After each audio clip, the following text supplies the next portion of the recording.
All right. I'm presuming I'm live now, so hello everyone. I'm Alec47. I mostly run good Sonic games, but I picked this one up on a lark a while back, and so here I am running for Big Bad Gameathon at 5:16 in the morning. So, are you ready for some Game Boy Advance Sonic sounds? Have some.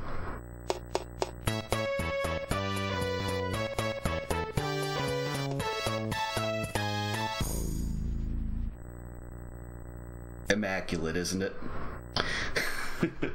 So, at this point, you can see I have original and anniversary mode. I'm running anniversary mode because it has a spin dash, and the spin dash kind of makes this game playable. Kinda. Mostly. Only kinda. So, I'm just gonna go ahead and get this started. Oops.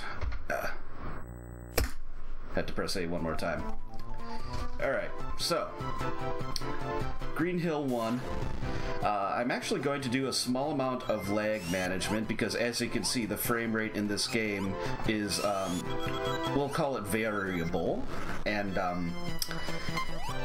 yeah, so having fewer things on screen in general will make the game lag less.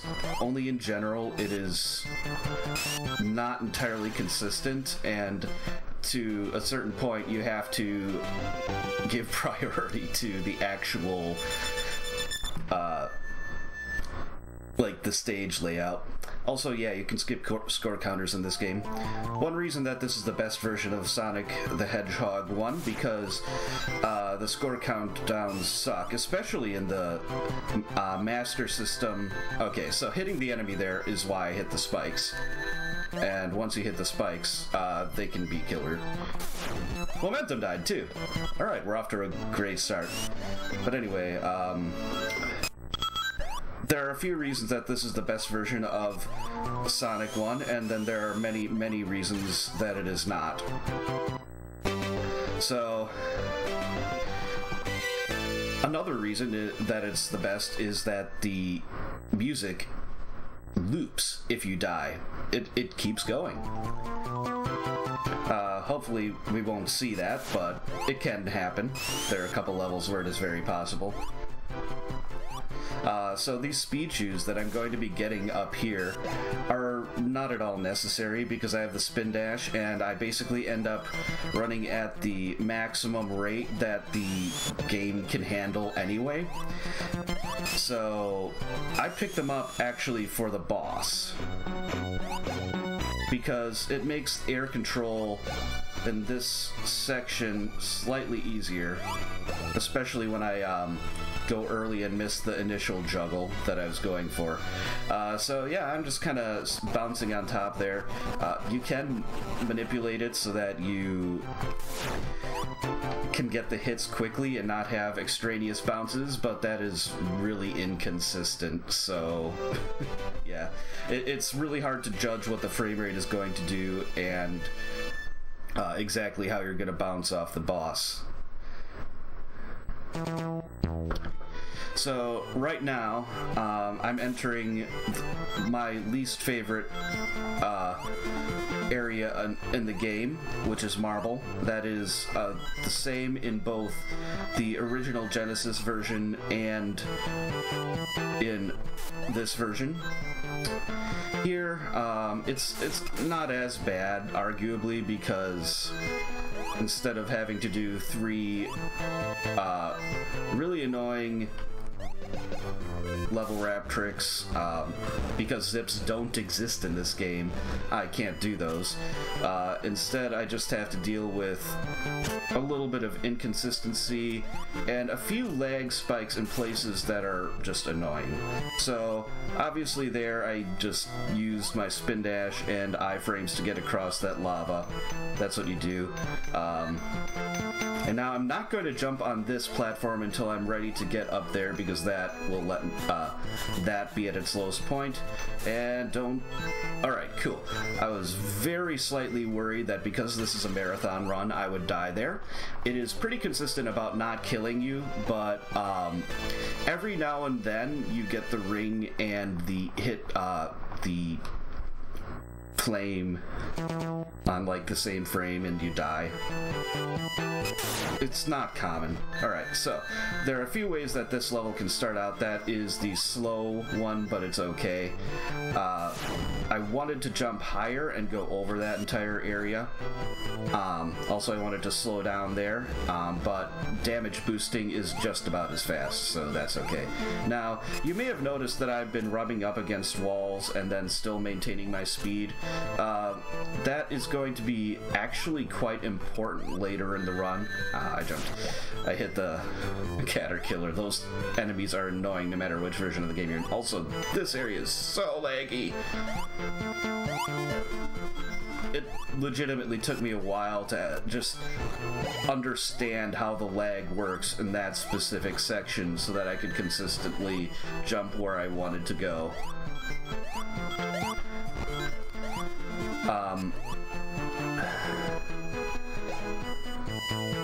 But yeah, the end of this stage is pretty simple. I'm going to pick up invincibility because it lets me get through this section really easily and consistently.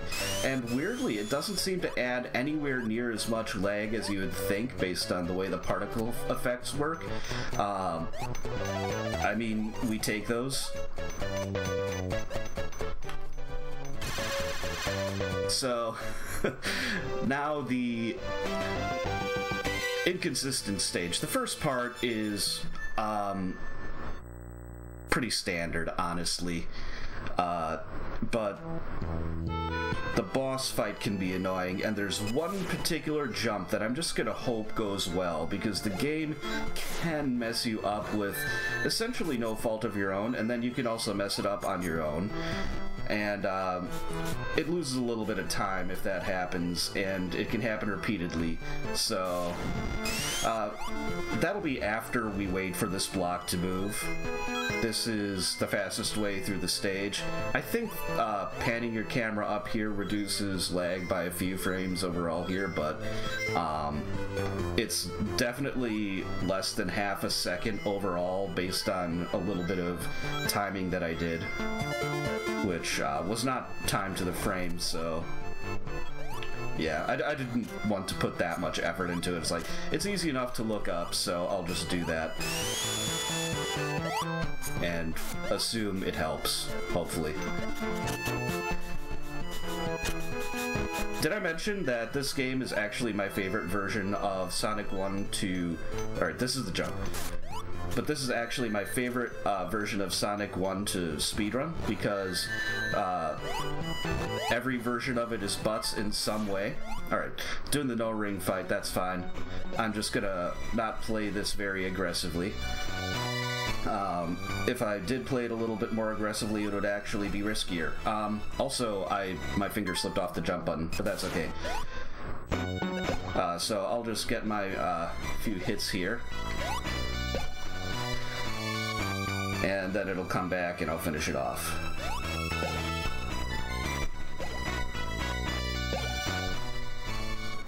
Also, that flame despawns every single time when you kill the boss, so that is nice and consistent.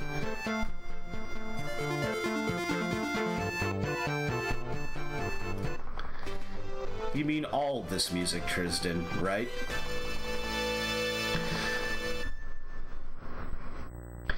Just a random aside,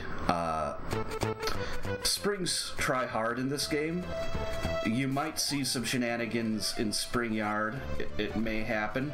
Also, there's a extra life and some speed juice to the left. As far as I know, it is completely impossible to get to them in this version of the game because of how slopes work. They're just weird in this game, and you can't get the momentum and maintain it after going off the slope and heading off to your left. It like subtracts momentum from you because you're on a surface and you're pressing the opposite direction you're going, so that means you should slow down, right? And you also can't get enough momentum to go over the stage like the Genesis version does there, even if you did have the speed juice. Oh, okay. So I didn't want to drop down here. Getting on these things is annoying. Good, I got back on there first try. So that's one of the more annoying jumps to miss. But again, inconsistent frame rate, there's not always a lot you can do about it. So, alright. Let's get past that crab. Crab meat. That's actually the name of the badnik. I remember that randomly.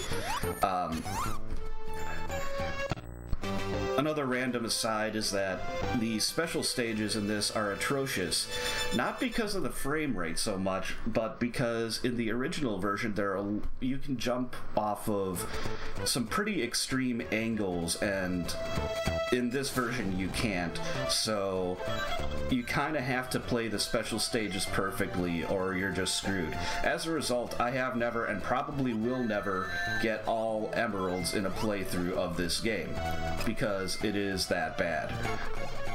So I'm going to hold left there, because while this version of the game is generally better than the Genesis version on Crush Deaths, there are a few specific places where that is not the case, and that is one of them.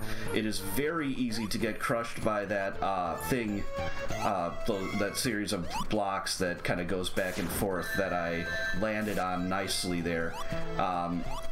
And in my introduction to speedrunning this game, it happened repeatedly to the runner. So if you go just a little bit right, then you will consistently avoid that, which is nice. But it also means it can take a few tries to get up on top of it because of the position it's in, and that's just the way you gotta deal with it.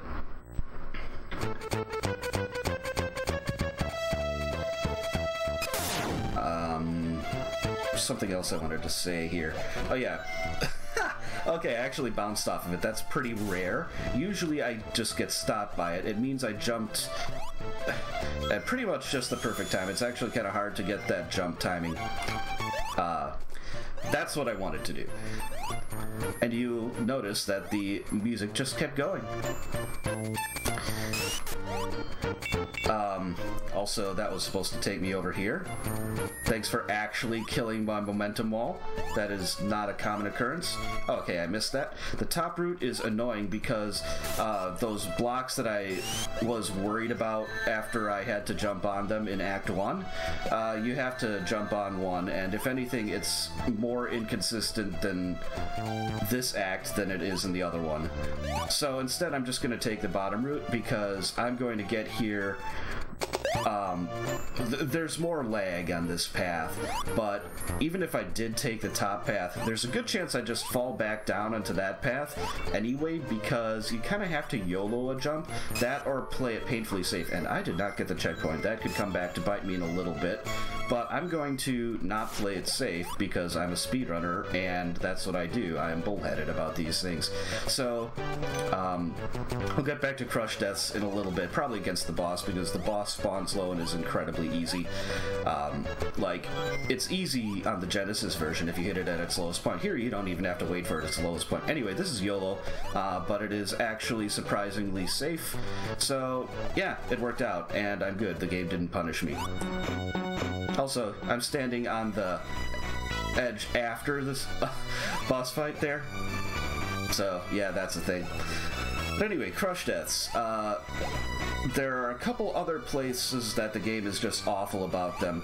One of them is in Marble 3. If you get hit by the lava into the weights at the beginning of the stage, basically. I just used iframes and a spin dash to get past there. But if you get damaged into them, you instantly die, no matter how you come into contact with them. And the other big one is in Final Zone. If you are standing on the edge and both the piston on the floor that goes up and the floor itself, you instantly get crushed. So I'm going to be making sure not to do that when I get there. Labyrinth Zone. So Labyrinth is probably the big run killer as a whole in this version and in the Genesis version. it's also home to skips. So this stage, if you have to play through it all, is incredibly painful. But when you leave the water, the game just, this version of the game at least, just adds momentum. So I'm going to do a spin dash here, and it's going to make sure not to jump too high, because then I go flying past this platform that I want to jump off of. There we go. And now I'm past it. So this skips a good portion of the game. It is intended by a different mechanic that just does not work in this version of the game. There's supposed to be a platform that spawns when you hit a switch, and you ride that platform over to that area that I just jumped to.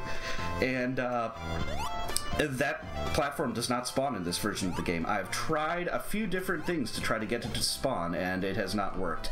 Also, my momentum got killed there. I was trying to do another of those kind of super water spin dashes to the end of the stage, which can actually send you to the end of the stage so fast that you get past the signpost before it even finishes being loaded in by the game, and you have to go back and get it, which is kind of silly. So Labyrinth 2 is definitely my favorite of the skips. Not only is it not terribly difficult, Springs try hard. And now I'm just moseying my way on up into and through there, and I'm at the end of the stage now. If I had fallen in the middle there, I would have gotten to a point where the Genesis version just basically does a zip right to the end of the stage anyway. But yeah, so what happened there was I was on the slope when the spring tried to hit me the second time, but I was also inside the spring, so it couldn't spring me left, and instead it just kind of gave me momentum, and that put me up on the wall, and so I walked into the ceiling.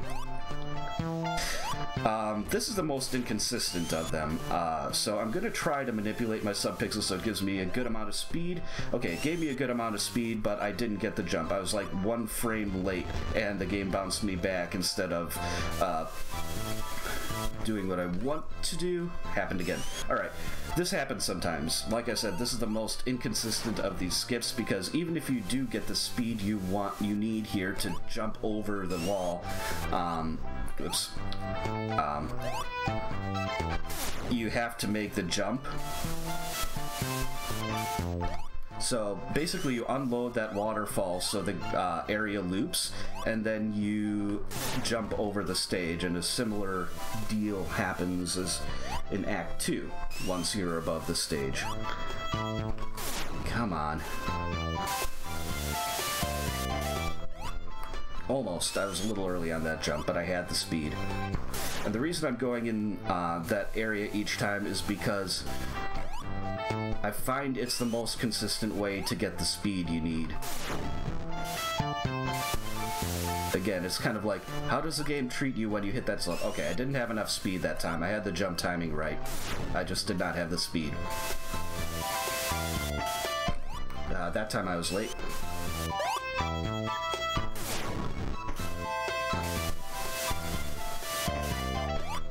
Early. Also, I may not have had the speed there. I don't think I did. Late. Had the speed. It's 5:34 in the morning where I am. How are you all doing? I imagine most of you are Europeans and not, you know, crazy people. Or maybe you're on the West Coast and just you're up late.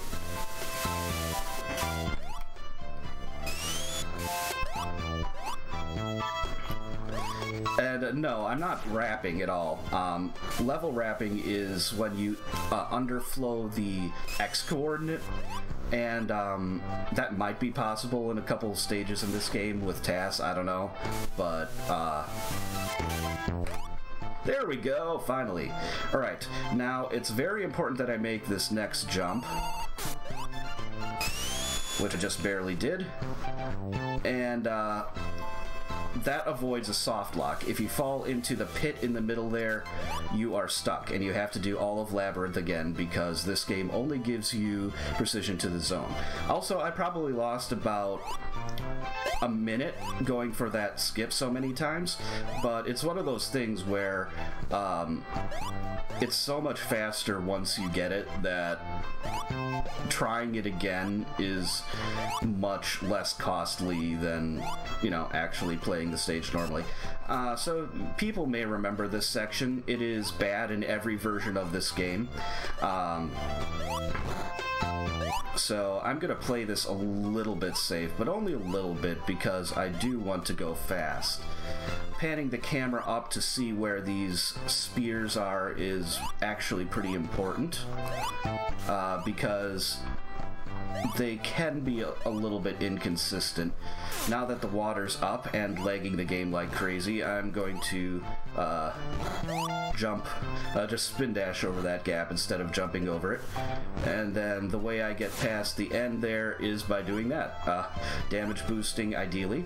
Otherwise, I jump up once, get the boss moving to the left, because otherwise the boss is so far left that you just can't get past him, and you automatically get bounced back down into the water most of the time. And yeah, it's very risky with zero rings to do it any other way. Starlight is pretty simple, except for one particular jump in Act 3. Let's see if I can get kind of stuck in there. Cool. That's actually a little bit faster. And the fan, because the fan is strong in this version of the game, but not as strong as a spin dash, it slowed me down there. Now, I'm going to try to go above the stage there. Nope, didn't happen. So I could have flown over part of the stage. Instead, I'm going to do this the more conventional, but more common way. There we go. Basically, as far as I can tell, those two methods at the end of the stage are within about a second or two of each other, unless you have to go back up that last slope twice like I did here.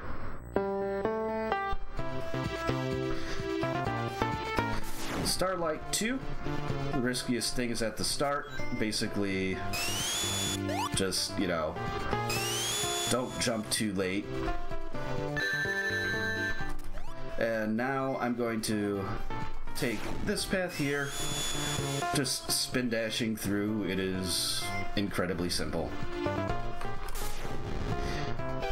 The other risky part is here, but you go off that seesaw, which those seesaws don't really function right in this game. It's mostly important in Act 3. But yeah, you just make sure you kill a bit of your momentum so you land on that platform and can spin dash jump to that ending section there, and you're good. Now, I have a cue for this jump. This first jump in Act 3 is actually important. Right as that pillar in the background goes off stage. Got it. Cool.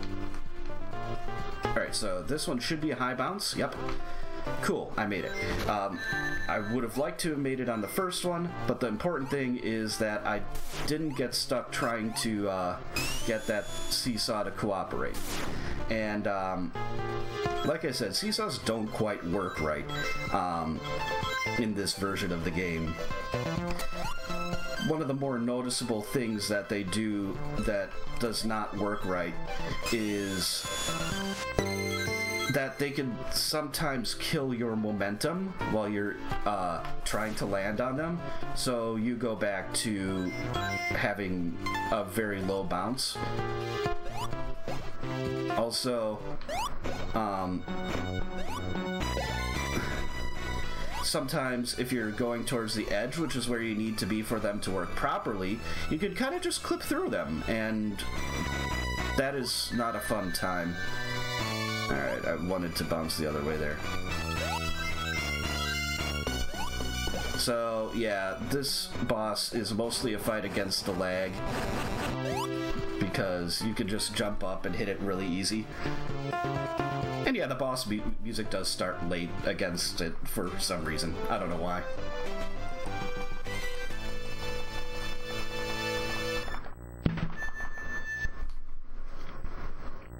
And yes, the Game Boy Advance screen is shorter, which I'm pretty sure is why that boss is so much lower. Now, Scrap Brain is easy because the spin dash destroys it.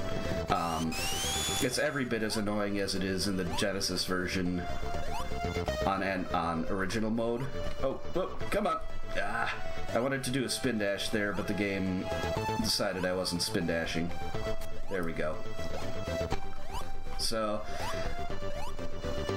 now I'm going to just do a spin dash jump off those platforms that disappear, and a higher jump than I need to do there, just for a little bit of safety. And that gets me through one of the more annoying sections in this stage. Spin dash gets me through there, really easy. And then a spin dash and a couple jumps get me through this section before the flames go on. And yeah, okay, I wanted to slow down there and jump off that slope like I just did, but the game decided I wasn't going to. Jump at the end to save like 5 or 6 frames of lag. And you can actually beat Scrap Brain 1 in under half a minute. I have done, at least on the in-game timer, not in real time, because that takes longer thanks to lag. I have done it a couple times. Also, I like the way the wheels work in this version better. It's much easier to get on them. Springs try hard in this game. Nice smooth way of getting through that section that I figured out recently with that first damage boost. And then, I'm just gonna spin dash, and I'm pressing nothing right now. I'll face the way I have to spin dash before I go in the next one. Now I'm gonna spin dash, and I am pressing nothing right now. And just a damage boost and a spin dash. This is... That's, Scrap Brain in Sonic 1 GBA, at least the first 2 levels. And with a spin dash, you get past those, spike balls without even trying, really. So, yeah.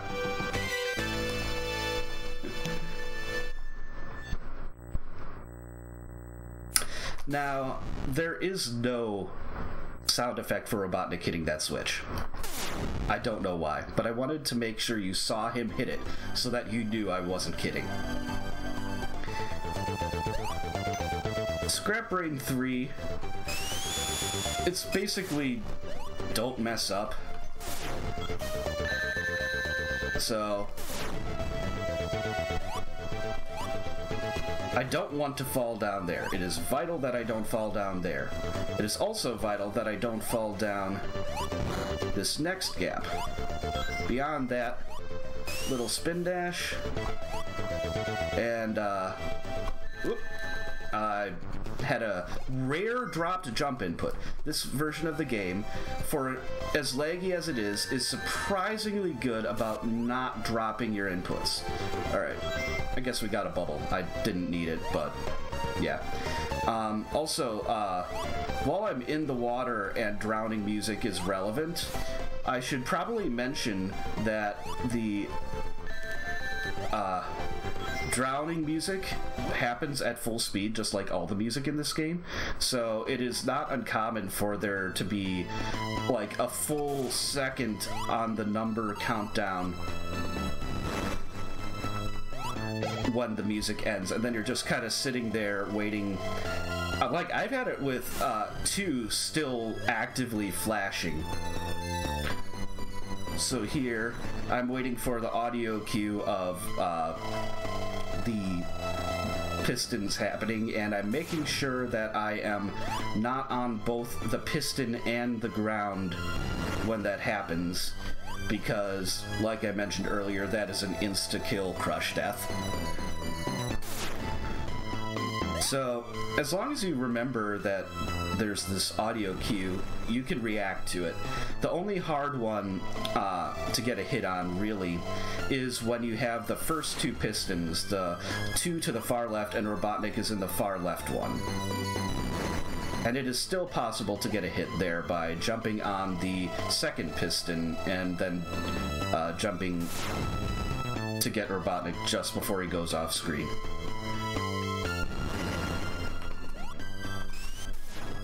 Also, that happens sometimes. I was a little, like, I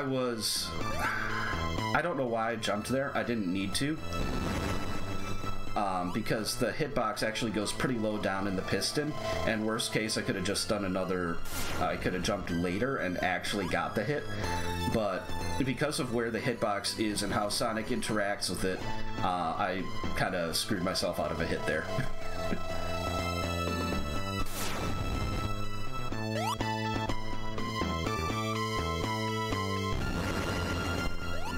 And there we go. Now, I'm gonna just kind of mess around a little bit. Pay attention to where Robotnik is. I'm gonna send him back a little bit. So now he's not even gonna make it off screen. And that's time. So 29:20-ish, probably ever so slightly under 29:20 actually. That's perfectly acceptable for a marathon run. When I was offering it for Big Bad Game-a-thon, I had a 35-minute estimate that I was submitting at, and I've knocked that down by a couple minutes. So even though Lab 3 was an absolute fiasco, and I lost a little bit of time in a couple other places, I mean, it's a fairly consistent game, other than a couple places where it's still usually not too bad. And I want to reiterate that this is easily the favorite Sonic 1 speedrun for me to do. If you want frustration and mechanics that can be just as wonky in some cases, you want the Genesis version, which is probably still the best version of the game. Then there's the Android port, which is actually surprisingly decent, and then there's this one, which sucks, but I find it hilarious, and with the spin dash it's playable, so I enjoy it.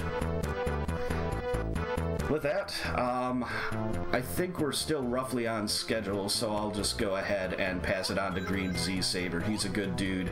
I'm going to go back to sleep, but you guys watch his run because he's a good dude.